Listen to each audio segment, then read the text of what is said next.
Hello, and you are listening to The Professional Artist. I am Echo Chernik, and we are broadcasting live on the United Public Radio Network, 107.7 FM in New Orleans, simulcast on YouTube and Facebook. Please like, follow, subscribe, and ring the notification bell. And today I have my friend April Solomon on. Hi, April. How are you doing? Hey, doing good, Echo. How are you? Good. So you just got back from Illuxcon. Yeah. How was that? How was that? I Oh, keep missing that like every year, so I want to go, but I've only been twice. it's quite the event for sure. It's an art show made for artists and everyone who appreciates this world of high fantasy, sci-fi, dark art. It's it's such an amazing show, and then there's very few shows out there that are like this specific show because the quality is just through the freaking roof. I mean, the main show and the showcase. There's two art shows that go on at the same time.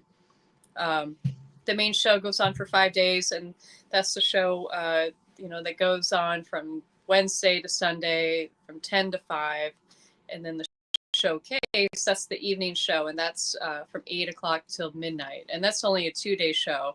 So you get two very extreme different experiences. You have the slow burn show, and then you have like the rapid fire showcase show. Um, Yes. it's a wonderful event. It's several days. It's different than normal conventions. It Mhm. specifically it celebrates and it is all about imaginative realism, which is different than like Comic Cons and other shows. What exactly? I know what it is, but what exactly do you define imaginative realism as? Imaginative realism, in my definition, if I pulled up Google, I'm sure it give me a different definition. um, but when I think of imaginative realism, that is, in my definition, of a world of fantasy that's illustrated in a very high def, rendered, like you could swear you took a picture of an actual event that's happening in front of you. Um, and But fantasy. but fantasy, yeah, it's the method of application and the technique that these artists have used in their work. It's like when you think about fantasy art, there's a lot of things that can enter your brain, but when you see it done in such a very met, uh, a methodical way with the technique of paint application, or the rendering of a pencil, or if it's digital traditional, it's that that level of professional application of medium that which you thought you could only see in the museum in Paris or at the Louvre. It's the application of medium that's handled by these artists that have taken what you see in like a painting that you would see at the Musée d'Orsay in Paris. It's like, no, these artists actually exist today and are breathing and alive, and but their focus is fantasy art or dark art or sci-fi, and it really, like, for me, it makes me just, my mouth is on the floor, like I'm agape, I'm in awe and so inspired by these artists that can do this. And these artists are alive today. Like, I don't have to go to the past to see, like, oh, the artists that were, like a Sargent was alive today painting fantasy. Like, that's the level that you see at a LuxCon. It's It um, really is, honestly.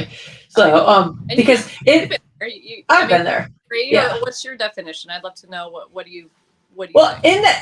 in the past, I remember that people would like turn their nose up at fantasy art. You think of Yeah, like, what do you think of art? You think of like gallery art. You think of going to a gallery and seeing fine art, and then you'd be like, well, what do you think of this art? Oh, that's fantasy art. That's not real art. yeah, That was the general idea of fantasy art, and so imaginative realism, it is like you said, it's fantasy art, but it's elevated to like a gallery level status where it is real art. I mean, it is yeah, gallery level, art like belongs in the salon in Paris back in the day.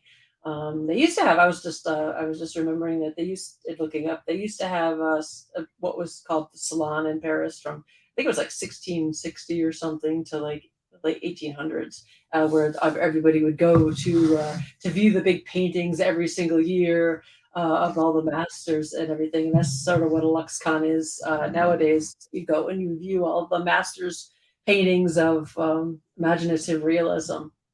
Mm-hmm. Because the main show it has to be all traditional art. Yes, you're right. Yeah, the showcase. I think you're allowed to show. Yeah, you are actually. You're allowed to show digital in the showcase, but yeah, the main show it has to be traditional medium. Yeah, I don't think it was that way the first year or two because I was invited specifically to be in the main show the first year and the second year, but I had to can't I couldn't make it because I got Celestial Seasonings that first year, and I had to I couldn't make it because that was too big of a job. Mhm. So I wasn't able to make the first 2 years, and then it went where you had to be traditional only, Mm. which is really cool. The main show is really just amazing. But then the showcase, I think the main show is like what 90 artists or something like that. Or Has it been for around for only 9 years? no, the main show has 90 artists. I think Oh, Luxcon's been. I I think don't know how many years it's yeah, been around.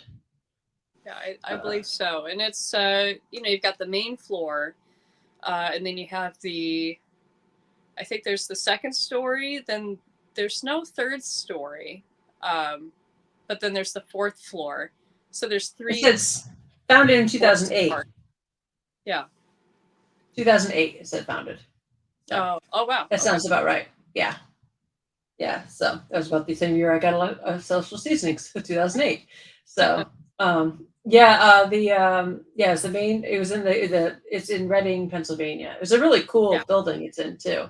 it is. Yeah, the Goggle Works building, which I was Yeah, confused at first. I thought it said Google. I was like, why is it in a Google building? But I think everybody thinks that. Everybody thinks it's in a Google building. and they use the same font too, which threw me off even more because my brain saw the font and thought Google without me even really reading the word goggle. And it's a building that they made goggles for fighter pilots in the war, I didn't know that. and that's why it's called Goggle Works. It was a factory that used to make goggles for fighter pilots. I didn't know that. I was wondering why it was called Yeah, Goggle Works. So, oh, cool. That's cool. It is a cool building though. It's got all these it nooks and is. crannies and stuff, and you just kind of weave your way through it, and it's a really cool place to show work. It's a brick So, building, and all the floors creak, and it's just old. Like I got nothing like that out here where I live in the West. I don't oh, have any old California is too new. factory. Yeah, I went to Pratt and everything, and all the buildings were where I went to classes. All the buildings were like that. We were in a old loft buildings like that, and all the windows are huge, and everything creaked, and everything was Yeah. cold, and there were cats wandering through all the classrooms Oh, and cool. everything. So, I'm so distracted. oh yeah, we had this one cat that always walked through, and you learned this freshman year. You could tell by second year because there are Pratt cats everywhere, and by the second year you could tell the seasoned students because this one cat he was white with like orange and black spots on him, and he was called Piss Cat, which sounds terrible, but he would walk through the freshman year drawing class, and you would see by second year you'd see everybody pick up their bags. Honestly, they'd be drawing, and then they would just pick up their bags and they put them behind them on the drawing horse without even like breaking strides, and then they keep drawing because what Piss Cat would do would walk around and would piss on everybody's bags and then leave. And he would do that once at like the freshman year, and by the second time, everybody would just pick their bags up, put them behind them, and just keep drawing without even, because it was like his thing. He was like, "Oh, you're a freshman, you smell like pee now." So, but there were cats all over all over Pratt, because it was an old school and The the big initiation. old buildings. He was the initiation cat. Yeah. Yeah. Oh, you're a freshman, you smell like cat pee. Yeah. So, Well, Pratt. welcome to Pratt. So yeah. Anyway, but it was yeah, the main show is really really neat. There's a lot of really great artists, and then yeah, it's what night is the showcase? That's Thursday night or Showcase Friday is night? Friday. You set up Friday, and the show starts at 8 o'clock, goes until midnight, and then Saturday same hours, 8 to midnight, but then you tear down. So it's a flash and a bang, like it's a Yeah. rapid fire kind of I show. did the showcase a couple years ago. That was a lot of fun. So, It's and it's fun. Yeah, just, it's a completely different, like, and that was interesting. So now I've been on both sides, because now I've been in the main show and I've been in the showcase. The showcase, I was in the showcase last year, and this year I got the call from Pat, who's one of the the coordinators of Illuxcon, Pat and Jeannie, amazing people. I don't know how they do it, but they do. And Pat reached out to me and texted me if I was interested in going into the main show, because some artists got sick or the hurricane. So a lot of artists couldn't make it. So he asked me if I was interested in moving up to the main show. And I said, of course I'm interested. well, hell Absolutely. yeah. And it was bittersweet because, the good friends of mine who had to drop out, and because of they were sick. And so I was more than honored to be in the main show, but I felt awful at the same time. Like, oh, I'm sorry you got sick, but I'm happy to be in the show, but I'm sad you're sick. But I had 5 suitcases packed, ready to go, enough product to show on 2 tables this year. And, it was kind of nice to have a slow burn show for a change, because you're there from 10 to 5. The building opens up at 9, so you try to get there early so you can see everyone else's setup before you have to go back to your own table and sit down from 10 to 5. But it was nice because people would come in and they see your work, and there's chairs everywhere, so they can sit down and you can talk to people and not have to rush them through and get them on, get them out of there. It's like, no, we can sit down and chat for an hour or two with potential buyers or gallery owners or art directors or new friends, old Oh friends. yeah, you had lots of room. It was great. That I really liked that slow burn experience for a change. Whereas the showcase, people come by your table and you're happy to see them, they're happy to see you, and you chat for maybe 3 to 5 minutes and then off they go. It's just off they go, off they go. But the main show, you can sit down and talk away for That's a so couple of cool. hours, and it was great. I really liked that element of the main show. That's awesome. That's awesome. And then, yeah. That, and then you didn't have to do the showcase as well. You just had to do the main show. Yeah, the main show. So it wasn't like rapid fire like it was last year, which I'm used to that, the type of setup, because that's what I've been doing for years. Is you're there for 2-3 days. Longest you're there maybe 5 days. And there's But like 130 artists in the showcase as well as the people in the main show. yeah, So it's all artists. So it's so cool. So, yeah. but did you get to walk around the showcase then? I did. So that is the exchange that you make. So when you're in the main show, you get to see the showcase, because your show's over. So you can go to the showcase, walk around, see all the art. That was awesome, because I didn't get to see it last year because I was in the showcase. But when you're in the showcase, you get to see the main show. You get to go through all the levels, take your time. Oh wow. So I had an exchange this year. This year, I hardly even got to see the main show. There were people I wanted to see, and I told them I'd go see them. Didn't even have a chance to go see them because I'm too busy at my booth. It was my first year at the main show, so I wanted to make sure I was there all the time. I only get up to leave to get water and use the bathroom, and you see someone, you start chatting with them, and then you go back to your booth. But yeah, the showcase, I was very, very excited to see. I did pick up a couple of pieces, and there's some amazing artists in the showcase where I'm like, how did you not get in the main show? I mean, the showcase, it's not that it's a lesser show, by no means at all. There's amazing talent there, and I know artists who could be in the main show choose to do the showcase because it's a 2-day show. Some cases you can make your money's worth in a showcase that you would make in the main show. I mean, mind you, the whole experience is profitable, and not just the money, but the connections you make, the people you meet, the relationships you're building, like all of that is gain. It's not just go and make money and if you don't make money, it was a failure. Like, no, you're making your gains back in so many other ways, which is meeting people. I met so many new people this year. It was so cool. I met so many gallery owners and art directors and new people who loved my work, and saw old friends. I know a lot of artists that only go to this show, the Illuxcon. They don't go to any other show because they get so Really? much back in return. Yeah, this is like the only show that they go to because there's so many friends that go, and it's just a really great experience for them, and they get recharged. I mean, I feel so charged. Like, coming back from Illuxcon, I was just like, I can't wait to get back to my studio and make some more art, because you see the level of professional quality that just gets you so excited to get back into your own studio and try something new. Yeah, it was wonderful. I just could go on and on and on about it. So you're going to apply for the main show again next year, I Oh yeah, guess. yep. Oh yeah, and if I don't get in, that's fine. I'll go to the showcase. And even if I wasn't in the show at all, period, I would still go to the show because there's just Yeah. so much to And be Bob found. was in the main show, so that was cool. Yeah, it was on the first floor. As soon as you walk in to the I main building, remember. on the right hand side, and he had this big Godzilla painting, and he sold it, of course.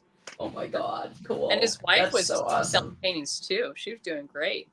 They were Oh, both that's selling. cool. Mm-hmm. That's cool. That's awesome.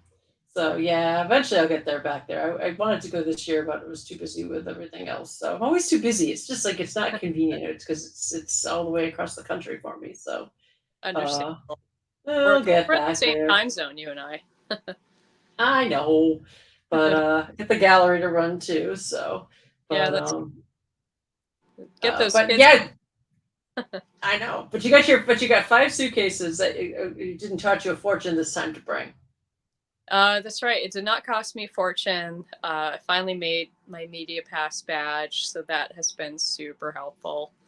Yeah, tell me about that. So you were talking about that last time, the media pass thing. How does that work? So the Media Pass is a pass that you wear around your neck, and I have a picture of the one that I have. You show it to the ticket counter, and you basically present that to them, saying that what I'm traveling with is product. I'm all these suitcases. These are not shoes and clothes and random shit. Like, this is all stuff for my job. This is all stuff for my business. Lighting, camera equipment, wall setup, product, table displays, and every airline, when you go onto their website, it'll say what they recommend that you show them if you want that discount for your bag. But it has to be something related to the media or equipment that you're traveling with. So you show that media pass, and that's letting them know, hey, I'm traveling with equipment for my job. This is for my business. Um, and that's helped a lot, quite a bit. That's amazing. How did you find out about that? So my friend, I've known a couple of artists that have known about the Media Pass, and I've heard about it, like, just in random conversation with people here and there. But my friend, who's a photographer and director, he travels with the Media Pass, and he told me how to go about getting one, and he kind of like clarified a lot of things for me that I heard about a Media Pass, didn't know what it was or how it was used or how you get one. But he clarified a lot of things for me, and and because I am my own business, because I am the business. I am April Solomon Art. I am the business. I'm the business owner. I'm a producer, owner. So I, by rights, can make myself my own pass because I am the business. Um, Right. so, you can actually make your own badge. You don't have to go through a company. I mean, if you worked for a company, then they, by rights, would make you the pass. But if you are your own business, which, Yeah, you can make your own, which I am. So yeah, and we yes, do you can media make because your own badge. Yeah. Yeah. yeah, No, that's awesome. That's amazing to know. That is such solid, good, important information. yeah. No, it's, So it's that is super important to know. mm-hmm. So wow. Yeah, and because you got really hit with a bunch of overage fees and stuff last time, right? Dragon Con, I Oh spent my God, yeah. $1,600 in luggage fees. How did that happen? Yeah. Well, my big brain,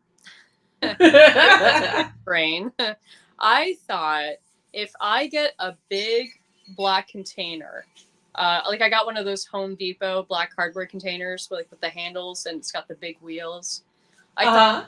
if I get a bigger container, I can load it up with more shit so I'm not paying for so much extra luggage. Oh no. But you know where this is going. I Yeah, went I went no. over the weight limit. So I went over 50 pounds in weight. So not only am I paying 125 per extra bag now I'm paying an additional 125 for being overweight.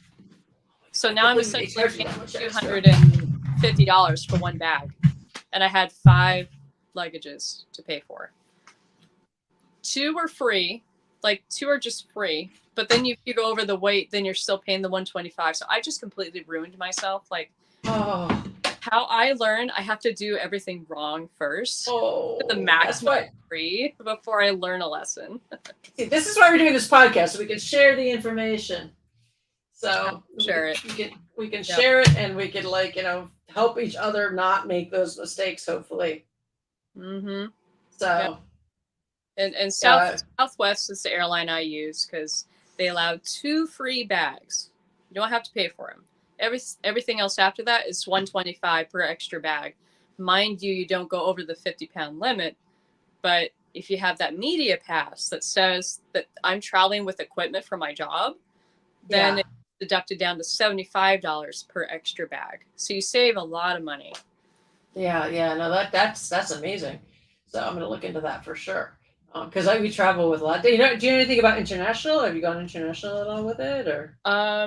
I have not gone overseas yet. Okay. um, but I don't see why it wouldn't work because what I have on the back of my badge is it has a list of all the airlines, Right. Southwest, United, America. So yeah, good question about the international. I don't know. Good question. I'll have Yeah. to look into Yeah. that. So yeah, that's cool. Wow. So all right. So what else is up with you in the future? What's going? What else is going on? Let's see. So, uh, coming back home, being revitalized from Illuxcon, not feeling drained, in spite of staying up till 3 or 4 in the morning or 5, talking with people. You stay up later and later because you meet your old friends, you make new ones, and you're up till, like I said to myself, I'm going to be responsible and go to bed at 3 a.m. so I can get Oh, up early and go do oh, my. It's late, like I know, but people are up till 5. Some people wouldn't even sleep because you're uh, just talking with people. It just talk. Like my voice was gone by Friday. I got there on Wednesday, and my voice was practically gone, just talking to everybody all the time about everything art related under the sun, and it was great. oh, that's exhausting. I know, but So, it was so much but fun. there's also some workshops. There's Yeah, also workshops and stuff going on too, right? Did you go to any of the workshops or not? I couldn't. No, I couldn't go because I was at my booth, and I'm only one person, so I didn't travel with anyone to help me. Um, so I know there's like workshops and there's portfolio reviews, which I was thankful I got one, and then I have another portfolio review that's going to happen in December online. So that'll be cool. Um, Okay, yeah. No, I did. I held portfolio reviews. I mean, like I reviewed portfolios when I was there last time. yeah, That was a lot of fun. Um, uh, I want to go back and do that again. That was fun. yeah, come So maybe next year. maybe next year. Maybe next year. I know that I just saw on the website that you can now apply for next year for the showcase. So artists that want to apply for next year Oh, can now do that. They just opened up applications, oh so wow, you can do that. that was quick. Get on. Yeah, I think it says something on the website like, "All right, well, it's like 4 days ago, so let's get Oh, on it, get oh, cracking." okay. Thanks for letting me know. So yeah, I just saw I was on the website looking up information on the show and everything, and it was like, all right, they're call for submissions. So But Do the showcase. I'll help you with the luggage stuff. yeah, yeah. So yeah, I was on with Nigel. We were talking about how to the best ways to ship luggage and ship the backdrops and stuff like that. Yeah, I guess in the main show you don't have to worry about backdrops or anything because you have the walls. Yeah, they supply the pro panels for you, so you don't have to worry about bringing any walls. I hate bringing my walls. I haven't like figured that part out yet. I know some artists will do a beautiful backdrop for their wall, so they're not hanging stuff behind them. But I have paintings that I want to hang and display, Yeah. so I have to worry about a nice wall setup. And I end up bringing that photography stand with the two black legs, and then you put the pole up here, and then you drape the drapery, and then you hang. Yep. Yeah, that's what I bring, and I make it look as good as I can. I work with what I got. Life gives you lemons. You make a lemonade wall. The photography backdrop works great. I'm going to be using that this weekend, actually. So, Well, actually, I just I'm like, but I have pro panels at home, and I know it could look so much better. I know I have the pro panels too, with the pro panel extensions with the lights on top, and they look really, really good. But they're so big, and they just don't fit on the airplane. What type of lights do you have? I have the pro panel ones. They're ones that actually, or they attach on the top of the pro panels. I use a Silicon Lightworks, and they come with a battery pack, so you don't have to pay for electricity. And they're really small. Ooh. They're long and skinny. I'll send you a link to that if you want. Okay. Yeah, no, these are the ones that come with I do have to get electricity, but these are not small. these are not small, but they look really, really good, and they're daylight, and they go great, and they go right on the top, and they're really fancy, nice.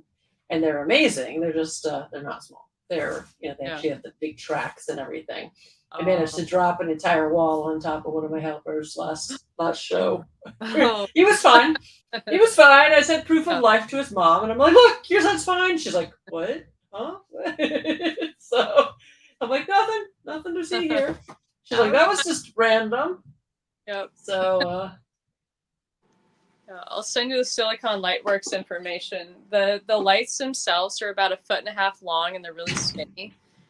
And the lights that go onto the big long neck that you hang over your wall, the light itself is like 2 inches in diameter, and it's probably the bulb itself is like maybe 2 inches long, maybe 1.5 inches diameter. Oh yeah, send me a link to it. Oh well, and you plug it into your battery, and the battery can last up to 12 hours for a charge. Wow. And you can use the battery for your phone because it's got that outlet that you can plug in a charge cable to connect to your phone or your laptop. So you can use the battery for other things too, besides your lights. And what's the name of it? It's called Silicon, SILI. Okay. CON. Silicon Lightworks. Yeah. Cool. Is it a can you bring it on the airplane, or yeah? I actually brought my bulbs on the airplane. Yeah.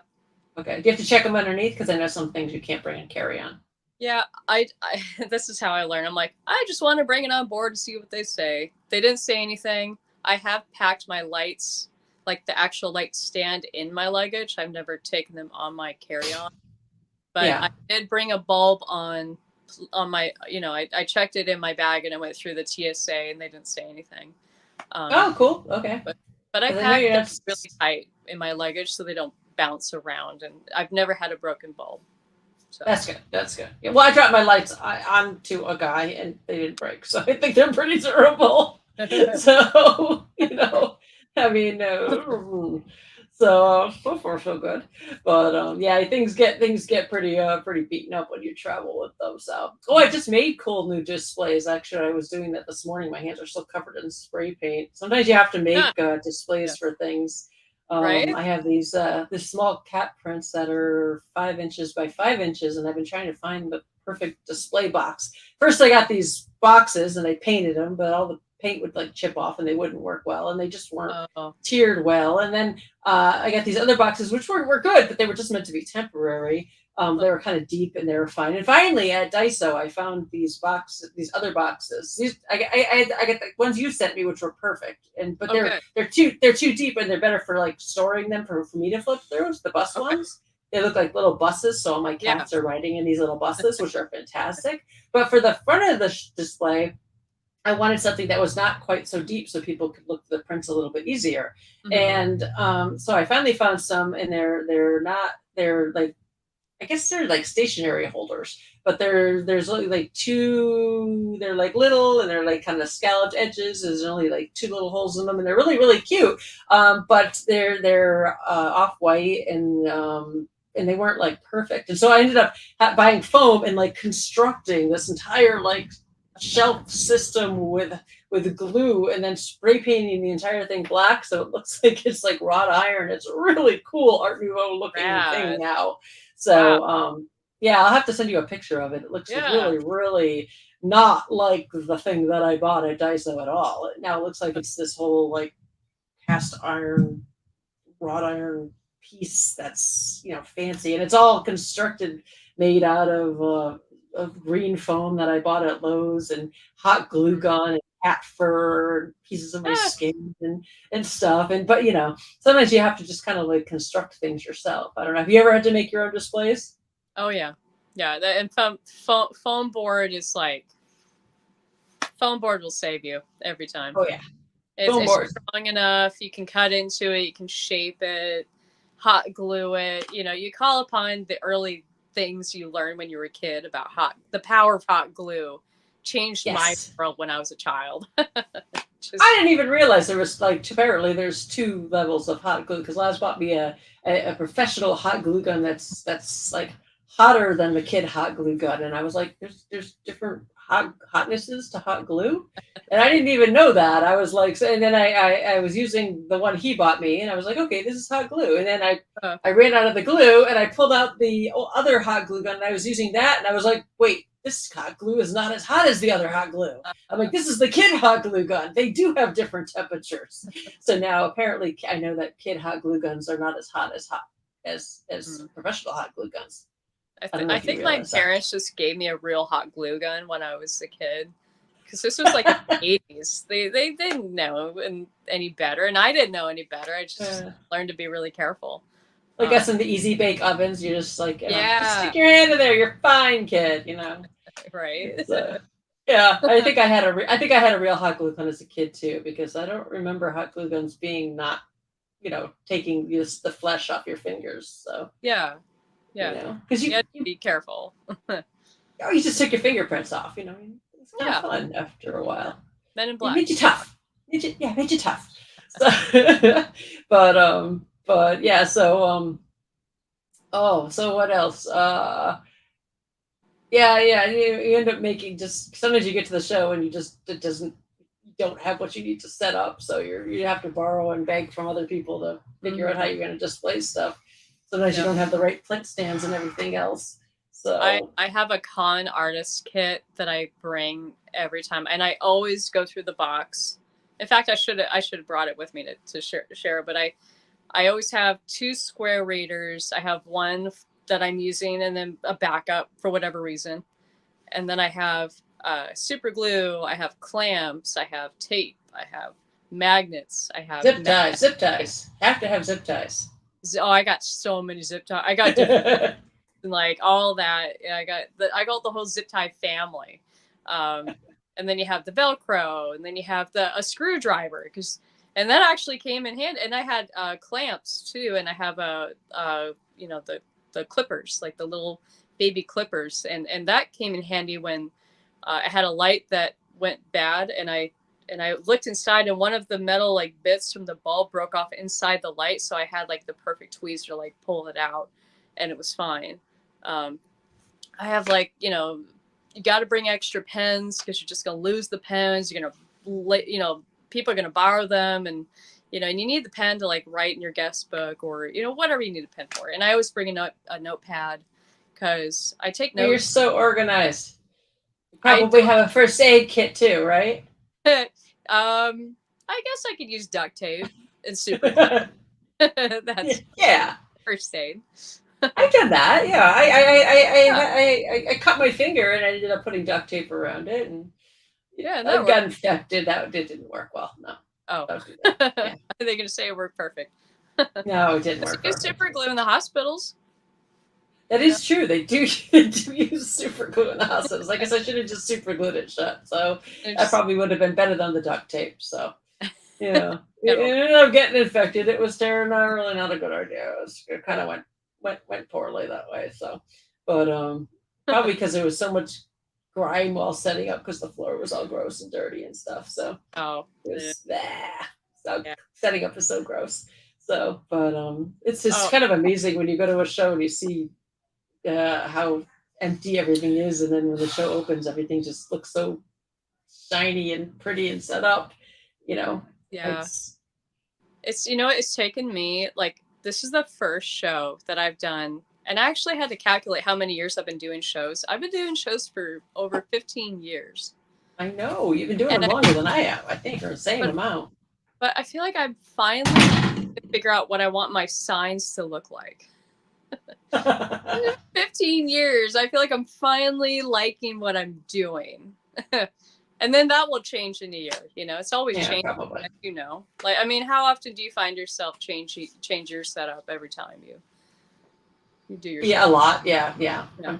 I'm doing that right now. I'm actually getting ready for this show that I have this weekend, and I'm completely rebranding this show because it's just the cat stuff. So I have new business cards for it, new look for it, new everything for it. So That's so I'm exciting. kind of excited. I know, kind of excited because Yeah. It's like a new date, it's you know? it is like a new date. I'm really kind of excited to set it up. I'm like, Yeah. ooh, I'm actually only bringing such a small percentage of what I usually drag to a show. I'm like, it's gonna be That's such an easy setup. So nice. Oh my gosh. There was an artist at the showcase. Amazing. She did these incredible oil paintings on pennies. I mean, what? a little penny, and it was like an oil painting that I swear to fucking God was like something you would see at in some fine art. Like, she did portraits, she did landscapes. Even talk to Dan about this girl. Like, I forget her name. I'm sorry, artist, I forget your name, but she does Nice. oil paintings on pennies that were unbelievable. I wanted to buy one of them, but you know, it was out of my budget. But she said to me that she packs up her whole setup in one bag. And I'm like, you bastard. I'm so jealous. I have 5 suitcases. I Wow. got like a little bag because she paints on pennies. All she needs is just a little setup, a little stand, and she can put all her artwork out on one table, no problem. Wow. Just I was, all these on pennies. Oh, I was wish I like, could that paint must be nice. small. And there, it was Probably. beautiful work. I'll send you a link when I find it. I want to see when you find. Yeah, nice way to call somebody out. Be like, and her name is I don't remember. Yeah, So I know. I would change my name to Penny. That's what I would do. Lucky Penny. Lucky Penny. So Yeah. yeah, I want to find out her name now because I want to see her artwork. And she's Oh, probably was she in the main show or in the showcase? she was in the showcase, but I mean, she killed it. And we all knew that she would. As soon as we all saw her table and saw what she could do, we're like, oh, damn. Like, you're going to do really well. And she did. And we were so happy for her because her work was just, Wow. I mean, I wonder. yeah. And then there's another artist who did scratchboard art. It just Yeah, scratch blew board's me really away. cool. I never knew you could get this level of finish on scratchboard. She said she'd been perfecting it for like 12 years. And her technique was, Wow. she did portraits, I mean, she did metal, jewelry, she did the illusion of smoke and fire, all with a little blade. And she did a combination of, you know, stippling and cross hatching, but it was all, I never thought I'd get excited about scratchboard. I used to do that sort of stuff on Zip Tone. It had already had the tone on it, and then I would like scratch on it with the blade on that. So you can get a lot of detail with that. So, Really can. um, I never knew you could. yeah. Yeah. So, Oh, that sounds cool. yeah. So, what kind of things did she draw? Scratchboard. She did a lot of portraits. She drew books. She drew blades, daggers, jewelry, birds. In fact, I bought one of her original drawings of a dagger, and it was in this beautiful black frame. And I saw her work. I'm like, I've never seen anyone achieve this level of finish with scratchboard before. And I got so excited. I'm like, I have to buy one of your pieces. And so I bought like an original scratchboard painting of a dagger with a jewel in the center, and it had like a crystal ball in the hilt. It's just, Oh, that's so cool. yeah. How long did it take her to do? Do you know? I forgot to ask her that. She did tell me it took her 12 years to perfect it, including whatever amount of hours she spent on this scratchboard piece. Wow. Yeah, amazing. Wow. I'll find her work too and send it to you. Wow. Oh, wow. So who else did you see? What other kind of art was there? What else did other people work in? My friend, she, let's see. I have so many names in my brain. They want to stick together in one weird, like, no, take these names apart. Don't stick them together. Okay. Well, anyway, I know her name. I'm going to think of it as soon as this interview is over. But she's an amazing dragon artist, and she does beautiful unicorns. She drove all the way from Utah to Pennsylvania to be in the showcase for 2 days, and then she was driving back home to Utah. Wow, really? Yeah, that's commitment. And she's amazing. I've seen her work before, and when you draw dragons, you immediately see who's in your circle or your tribe who's also drawing dragons, and you immediately want to make a connection with those artists too. Call them your dragon sisters or your dragon bros. You know, you want to like build those connections too. And I finally got a chance to meet her and talk to her and get to know her better, and I was just so amazed with her setup. She did great. Yeah, just a lot of fantasy, watercolor, digital. I mean, I also, I mean, I like digital when it looks traditional. At least for me, like I don't like to see it so smooth and polished, like it was done with an airbrush. You know, I like to see that texture, and I like to see that it was, you know, at least that's what I like. That's what I prefer in a digital piece. But there were amazing digital artists there. Pretty much everything under the sun in the showcase. I wish I could have seen the main show. You didn't get to go at all, huh?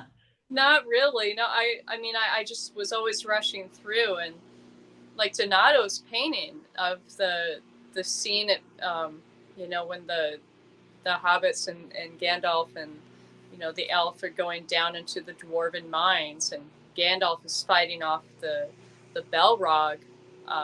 Did you see that painting that Donato Gincola did? Not in person, no. I'll send you that too. It's a painting that's like, I think it was like 6 feet by 8 feet or something like that. Oh my God. Yeah. And I wanted to see this painting like since the day I got there, but I couldn't see it because I had to rush upstairs to the 4th floor to stay at my booth. And I think did you ever get to see it? Kinda. Oh. I got a chance to observe it for like less than a minute, and then I had to run back upstairs. Oh no. Yeah, the problem is, at least for me, and I wish there was a way that we could like sort this out, but you only get an hour to see everything before you have to go to your booth, because the building opens at 9 and the show officially opens up to the public at 10. You need a helper.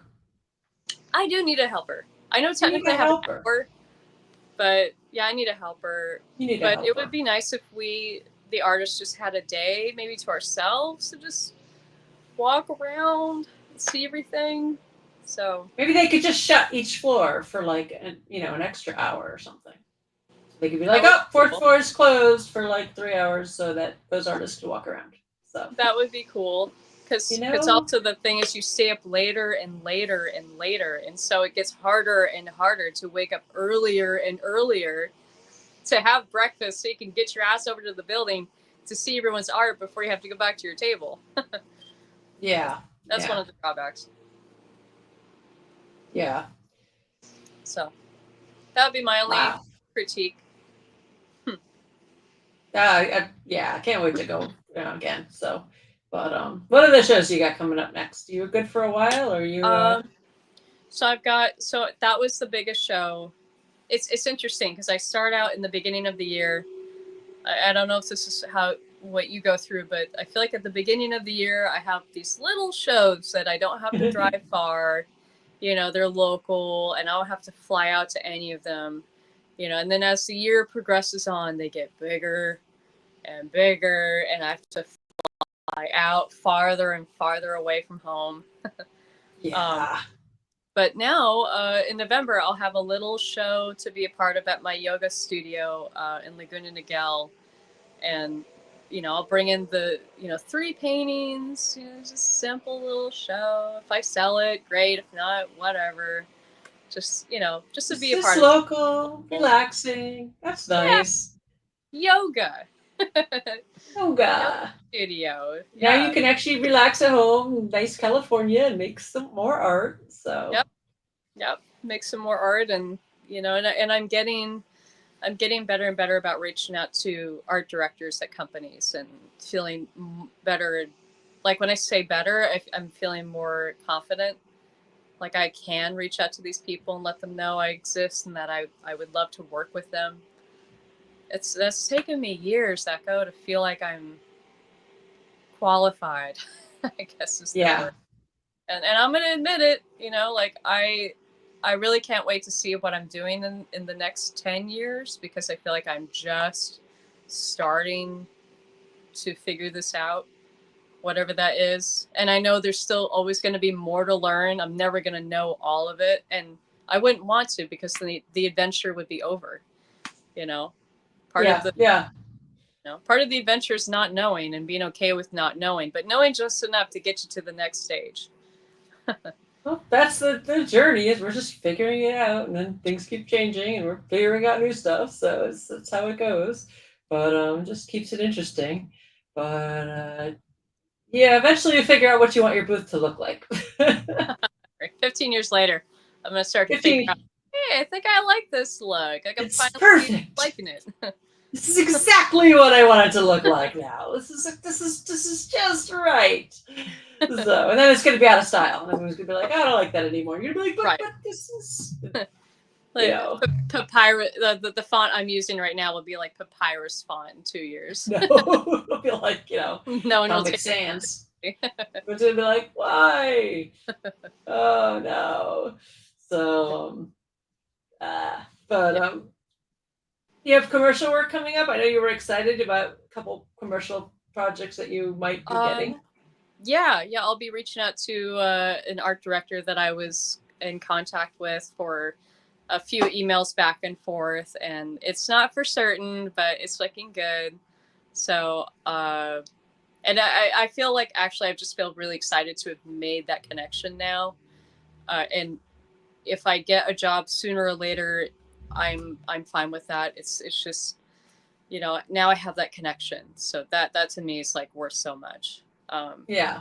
And and seeking out other opportunities now. Now I'm like thinking like, well, like the book Fourth Wing. Have you read that book Fourth Wing? I've heard of it. I haven't read it yet though. No. It's a pretty So, awesome book. is it really good? Yes. I know when I did I my don't read. when I So, did the coloring book that I did, they kept referencing it and sending me references to it and oh, okay. quotes from it and stuff and about the characters and things. But I haven't read it yet. But they kept saying how good it was. It's very So good. So I've reached out to the author about offering my services to illustrate her dragons. I've reached out to one of the gals who's in charge of putting together the Amazon series that they're going to be doing in the future based off the book. There's going to be 8 books, I cool. believe, and Amazon's going to Wow. turn it into a series. So I reached out to her and offered my services to illustrate for the show, and I've got nothing back, but I'm building a sense of belonging. Like I can I can bring something to the table, and having the confidence that I can do it is slowly starting to become my new root system. Whereas before it was never felt like I never felt good enough. I never felt qualified. I never felt like I could offer anything. And my friends and my family were like, "You're crazy, April. Like, of course you have something to offer." But it took me a long time to, like de-root that old belief system, and but it's doing these actions that are not always easy, but you do it anyway because it's what must be done if I'm gonna make this my lifestyle. I can't live on the and old you might hear back, you might not hear back, but you just keep trying. You never know. You don't know what's going on over there, and they might be like, "Wait, what? Oh my God, April Solomon reached out to us! Holy cow, we didn't think we could ever afford her or hear from her. Oh, I love her work so much." You don't know. So that it would be amazing. So reach out. When in doubt, you might. I'll just keep poking them. Like, hey. poke until you get it. So. Yep. Oh. We are just about out of time, so share with everyone your URL and everything again, so they can find your work. So I keep it short and sweet, simple. My first and last name, April Solomon, and the word art, A-R-T, and I use that for all platforms. It's Patreon, Etsy. My website is aprilsolomonart.com. I have a Twitter page, which is April Dragon Lady, but that's the only one that I've changed my name. Everything else is April Solomon Art. And I have Instagram, ArtStation. I have all the social media things, so you can find me. So, but thank you so much, Echo, for asking me to be on your show. I just love the opportunity, and I love you. Oh, yeah. I love having you on. Thank you. And let me see if I can find the jury submission. Yes. You can go ahead and apply to the Illuxcon main jury show at ixartists.com. Okay. ixartists.com. So go right over there and apply again for next year for the main show. And if you don't get into the main show, do the showcase because it's definitely worth it to go to both. And then you just go to all the workshops. Honestly, the showcase is pretty awesome. So I've done that. So, but yeah, thanks for being on again. And you have been listening to The Professional Artist. I'm Echo Chernik, and we're broadcasting on the United Public Radio Network 107.7 in New Orleans. Simulcast on YouTube and Facebook. So make sure to follow, subscribe, and ring the notification bell. And we will see you next week. And thank you again for listening. And thanks again, April. I look forward to talking to you again soon. Bye. Bye.